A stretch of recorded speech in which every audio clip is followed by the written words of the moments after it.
Attention, focus, energy. Beautiful. Proverbs.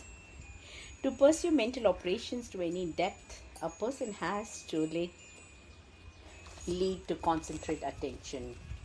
Without focus, consciousness is in a state of chaos. Unless one learns to concentrate and is able to invest the efforts, thoughts will scatter without reaching any conclusion. Flow tends to occur when a person faces a clear set of goals which requires appropriate responses. Again, with time of days, as with the other parameters of life, it's important to find out what rhymes are most congenial to your personality. If there is one quality that distinguishes autotelic individual, then it is their psychic energy seems inexhaustible. That pay more attention to what happens around them. They notice more and they are willing to invest more attention in things for their own sake without expecting an immediate return. Instead of waiting for the sublime stimulus to challenge or grab our attention, we must learn to concentrate it more or less at will. This ability is related to interest at the feedback book of mutual causation and reinforcement. To control attention means to control experience and therefore the quality of life. Information reaches our consciousness only when we attend to it. Attention acts as a filter between outside events and our experiences. Then it is better to look suffering straight in the eye, acknowledge and respect its presence, and then get busy as soon as possible focusing on things we choose to focus on. Flow for work and life. You could say that I've worked every minute of my life, or you could say that equal justice that I never worked a day. I've always subscribed to the expression, thank God it's Friday, because to me, Friday means I can work for the next 2 days without interruptions. It takes at least half an hour of dull practice each time one sits down on the piano before it begins to be fun. In other words, each of the flow producers invitees requires an initial investment of attention before it begins to be enjoyable. One needs such disposable activation energy to enjoy the complex activities. Work itself becomes unenjoyable as leisure, and when one needs a break from it, leisure is likely to be true recreation instead of a scheme for dulling the mind. This suggests that it is indeed possible to improve the quality of one's life by investing psychic energy in activities that are more likely to produce flow, learning, and development. Thus, the flow experience acts as a magnet for learning, that is, for developing new levels of challenges and skills. For instance, when fathers were with their children, they typically report positive mood, so do their children to the grade. Left to fend for themselves too early, young people can easily become insecure and defensive. Identity. Without a consistent set of goals, it is difficult to develop a coherent self. It is through a pattern investment of psychic energy provided by goal that one creates the order and experience this order, which manifests itself in prediction, actions, emotions, and choices. In time becomes recognizable as more or less unique itself. Autotelic persons are less concerned with themselves and therefore have more free psychic energy to experience life with. Those who survive are able to ignore selectively the external conditions and to redirect their attention to the inner life that is real only to themselves. Normally, attention is directed by genetic instructions, social conventions, habits we learn as children. Therefore, it's not we who decide what to become aware of what information will reach our consciousness as a result of our lives are not ours. In any meaningful sense, most of what we experience will have to be programmed for us. The only way to take over the ownership of life is by learning to direct psychic energy line with our own intentions. I felt I was truly in the present moment. We tango dancers strive for this above all else. A zen-like state in which you feel as though the tango is animated to your body, that you are effortlessly there with no past and no future when you are only in the now. You are as purely yourself as you can be, to feel completely as one with what you are doing, to know you are strong and able to control your destiny at the least for the moment, and to gain the sense of pleasure independent of the results it is to experience flow. The flow state has many names: optimal experience, playing in the zone, feeling on high, and being totally focused are some of the more common letters. Whatever words you use to describe flow experiences, they are sure to be associated with the most precious moments in your memory. Wow. Although sport is a more secular activity in a highly secularized world in its ability to provoke wonder, to elicit deep feeling, to grace our lives with glimpses of timeless beauty and freedom in these and other ways. For though not religion becomes somewhat something religious. Athletes in sports are all over the world seek moments like these. The feelings involved are among the most intense, most memorable experiences one can get set in your life. The state they describe is what we call the flow and optimal experiences. Once attend, flow experiences remain etched in the memory and provide the blueprint for returning to this optimal state. What do these activities have in common? They all require daring risk, concentration, the ability to live with uncertainty, a willingness to follow the rules of the game, and desire for transcendence. They share the spirit of sacred play, where the child and the poet are at home with savage. The savage is what we sometimes long to be. Living by cunning and raw emotion, attuned to nature's senses, alert, eluding danger, thrilled by the challenge. Flow provides a glimpse of perfection. The good ones are ones who move the most with fluidity and this effort dance blindly like the world around them had completely vanished. Flow is a harmonious experience where mind and body are working together effortlessly, leaving the person feeling that something special has just occurred. This is because flow life experience from the ordinary to the optimal, and it is in those moments that we feel truly alive and in tune with what we are doing. Empty your mind by formless. Be formless, shapeless like water. If you put water into a cup, it becomes a cup. Put water in a bottle, it becomes a bottle. You put it in a teapot, it becomes teapot. Now water can flow or it can crash. Be water, my friend. It's a sin to be poor. He hasn't referred to moral turpitude, but rather to the frustration of potentiality. He believed and taught that when we establish ourselves in the consciousness of God, the whole universe moves to flow into us with an abundance of life and substance. This obviously what Jesus had in mind when he said, "Be, but seek first his kingdom and his righteousness, and all things shall be yours as well." Whatever your faith is, whatever the hell happens, you say, "This is what I need." May look like a wreck, but go for it as though it were an opportunity, a challenge. If you bring love to that moment, no, not discouragement, you'll find the strength. There is any disaster you can survive is an improvement in your character, your stature, and your life. What a privilege! This is when the spontaneity of its own nature will have a chance to grow. Then, when looking back in your life, you will see that the moments were seen of great failure followed by wreckage, burdens, even a shift to the life you have now. You will see this really true. Nothing can happen to you that's not positive, even though it looks and feels the moment like negative crisis. It's just not. The crisis throws you back, and when you require it with certain strength, it comes. Life, nature, challenge, faith, fail, strength. Life's irony is that as soon as worldly goods and worldly success are concerned to you, the way is open for them to flow to you. Be like the fountain that overflows, not like the cistern it merely contains. It was dangerous to overflow because we might end up finding ourselves occupied by our loved ones and drowning them with our love and enthusiasm. You will not grow if you sit in a beautiful flower, head in the sand, but take the pen as a gift to you with a very, very specific purpose. Keep love in your heart. A life without it is like sunless garden. When the flowers are dead, the consciousness of loving and being loved bring a warmth and richness to life that nothing else can bring. Die that I want it said to me by those who yourself contain as a container for wealth. Me best that I always plucked the thistle and planted a flower where I thought flower would grow. Think of yourself as a container for wealth. If your container is small and your money is big, what's going to happen? You will lose it. Wow.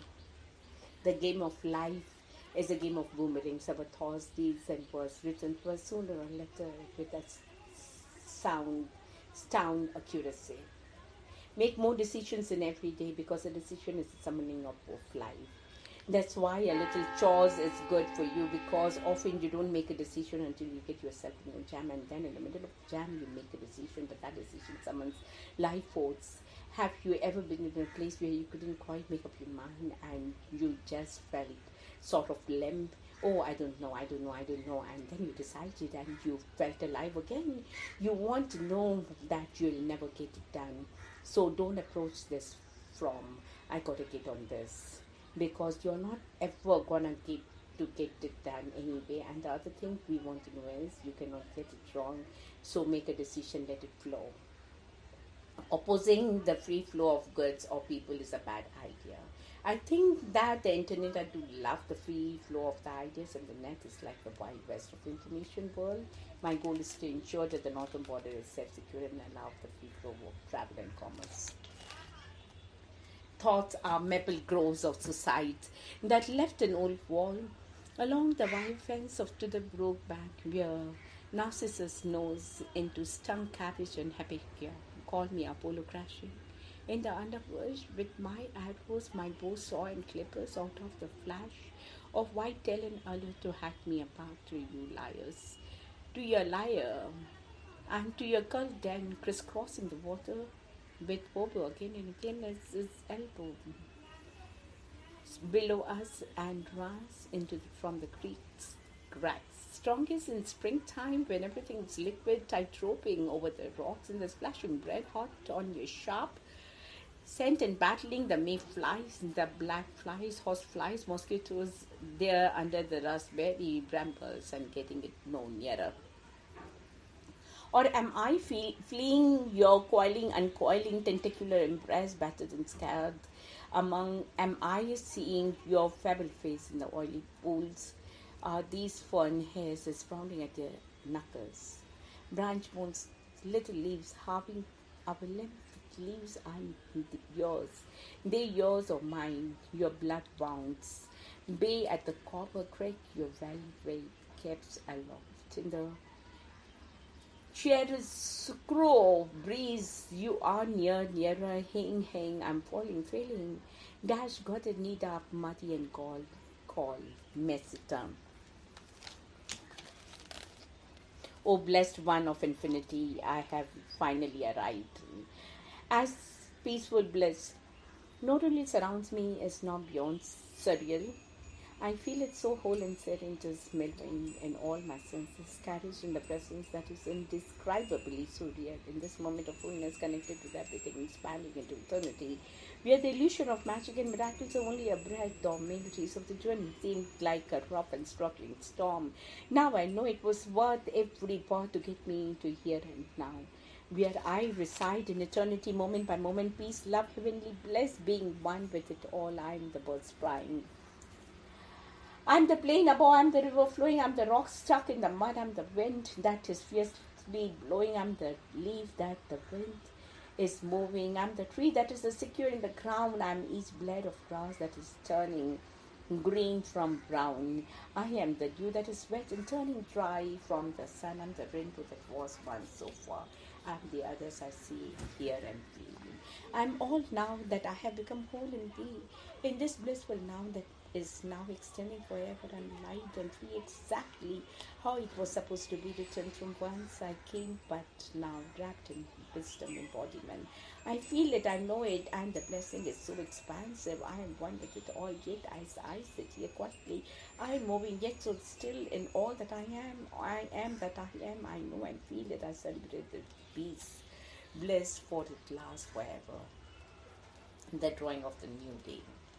I awoke to the dark background of the night sky, silence and absent serenity of the peacefulness in the early morn, of the picturesque magnificence as the day unfolds. Oh, how our Creator's signature in all of the nature is embedded as a reminder of us all. With the prisms of colors as the darkness fades, as it lightens the sky, engulfing off in the depth, magnitude like a heart expanding and unified love, the luminous beauty of the Creator's creation at its best, as a reminder to be present in appreciation for all there is.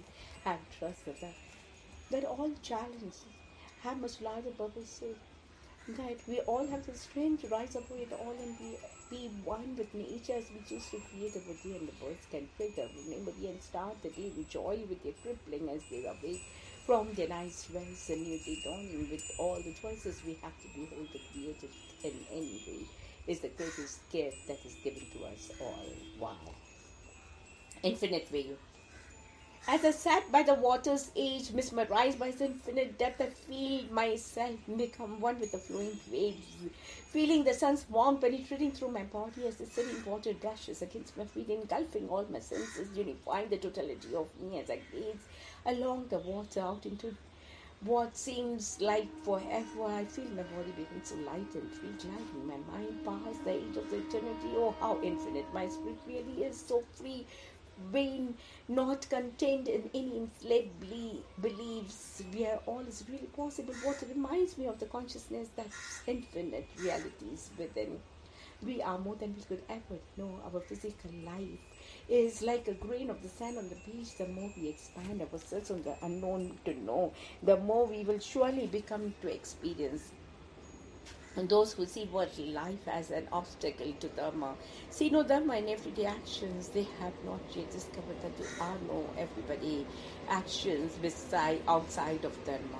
Listening the reflection, I immersed in the nature's beauty of the magnificence that does water from the skies during the my night sleep to awaken to crystallized delight. Everything coated with sparkling glow, frozen in time for me to see and appreciate glistening tree branches of sparkling eyes and beautiful freshly fallen snow. Such a heavenly sight as the sun shines its rays on everything, bright, glistening, sparkles everywhere I look. There is no finer beauty of creation to bestow, feeling the fresh snow under my feet, radiance of nature transforming from night to daylight. As I touch the icy prisms on the tree branches, I feel the warmth of my fingers melt the ice at moments of bliss frozen in time, captured in my space of infinite memory to retrieve any time, reminding me how we can transform anything. Beliefs of ours can be transformed into all possibilities that can be found, melting and reforming any thoughts or we so choose, so we can experience glistening joy of our divine nature, of empowering, sparkling, shining. Enlightenment is like the moon reflected in the water. The moon does not get wet, nor is the water broken, although its light is white and gray. The moon is reflective, even in a puddle an inch wide. The whole moon and the entire sky are reflected in one dewdrop of the grass. It is as though you have an eye that sees all forms, but does not see itself. This is all your mind is. Its light penetrates everywhere, it engulfs everything. And so why does it not know it? So why does it not know it? Those who see worldly life as an obstacle to Dharma, see no Dharma in everyday's action. They have not yet discovered that there are no everyday acts. It is as though you have an eye that sees all forms, that does not see itself. This is how your mind is. Its light penetrates everywhere and engulfs everything. So why does it not know itself? Who's hearing your physical being doesn't hear, nor does the void. Then what does this strive to find out? Put aside your rational intellect. Give up all techniques. Just get rid of the notion of self. To ask why. What is this mind? If even more intensely, what is it that hears? Few people believe their infant mind is Buddha. Most people will not take this seriously and therefore can't. They are wrapped up in illusions, cravings, resentments, and other afflictions, all because they love the game of indifference. If you want to be free, get to know your real self. It has no form, no appearance, no root, no basis, no abode, but is lively and buoyant. It responds with versatile facility, but its function cannot be located. Therefore, when you look for it, you become further from it. When you seek it, you turn away from it. The funny in hell is not punishment, it's a training. The most important thing is to find out what is the words is the Buddha way. I go the not way without abandoning my ordinary person's affairs. And the condition and the name and form are flowers in the sky. Nameless and formless are leave, birth, and death. If you want to be free, get to know your real self. It has no form, no appearance, no root, no basis, no abode, but is lively and buoyant. It responds with versatile facility,